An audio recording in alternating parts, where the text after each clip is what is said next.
one of the more entertaining animated series on Netflix in a while. Book 2 of DOTA Dragon's Blood is finally on Netflix. We're going to talk about it right now.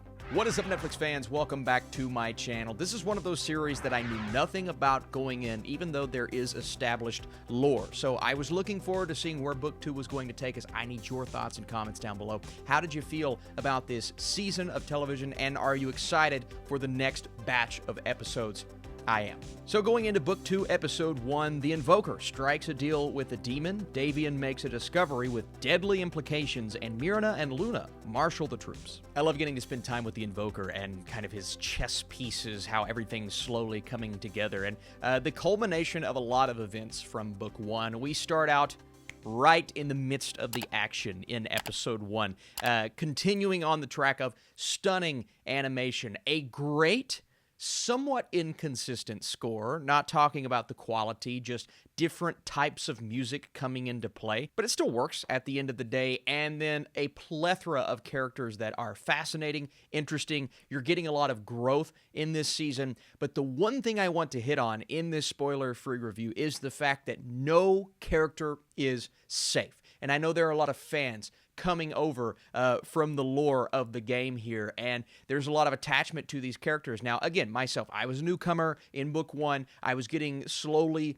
on board with who these characters were, what they could do, kind of the power set of each character or lack thereof. But in this season, they are not afraid to take characters out. And that's a risky thing to do. If you're not able to give us proper character arcs for the characters that you are inevitably going to kill, well, then at the end of the day, maybe that character, or at least the story beneath that character, was a disappointment. But I don't think that's the case for this series. Every character that we lose in Book 2, you have an attachment to in some way or another. Even if you don't like them, you're still kind of taken aback when they're taken away from us. So this is an animated show that is not afraid to take risks, and we've seen risks being taken a lot lately with animated series. Last year in Arcane, one of my absolute favorite shows overall, it did a lot of keeping the audience on its toes really well, and DOTA is a show that I believe accomplishes that. So that was pretty impressive. And then you have just the entire concept of all of these big, fantastical, almost godlike individuals that are in the midst of what feels like a war, but you also have these smaller scaled heroes that are not afraid to put their lives on the line. When you look at the relationships in this show, the Dragon Knight relationship, the camaraderie between the characters in general, Davion, Marcy, Luna, every time we will cut back, and there are numerous storylines happening in this season, so that's a very difficult thing to balance, especially when you're moving so fast. I mean, the pacing of this series. And it's interesting because normally when you have pacing like this, there's a ton of action in there.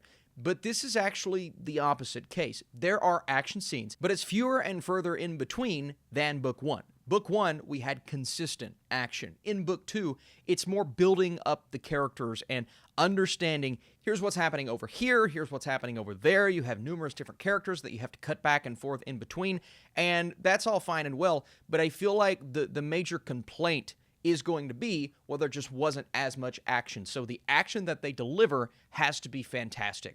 And looking at the animation and the stunning movement of the characters, the art style in general, I think all of that is great. It's so consistent carrying over from Book 1 to Book 2. And actually, that quicker pace this time around makes for maybe even a more compelling watch. It kind of cuts the fat from Season 1. And not that there was a lot of it, but we're focusing on the relationships that we care more about. And we're building up certain characters that do make it, other characters that don't make it, so when you get those deaths, they'll impact you on more of a personal level. Now, again, this is me trying to tiptoe around too many spoilers here, but those action scenes with those heavy emotional stakes to where you know something is about to happen that could change my entire outlook on this show. And every time we got that moment, it was always me feeling positively towards that moment. I'm like, okay, that battle was great, and the payoff was awesome. Even though the payoff is breaking my heart right now, it still works extremely well. And it just flies by, man. I can't believe how quick and easy of a binge this season was, even compared to the first. Less action, but again, higher stakes and more interactions that will have fans of these characters on edge. Now, the only thing I'm really curious about is how some of these deaths are going to impact the viewers that have this long-time relationship with these characters. And that's my question to you all.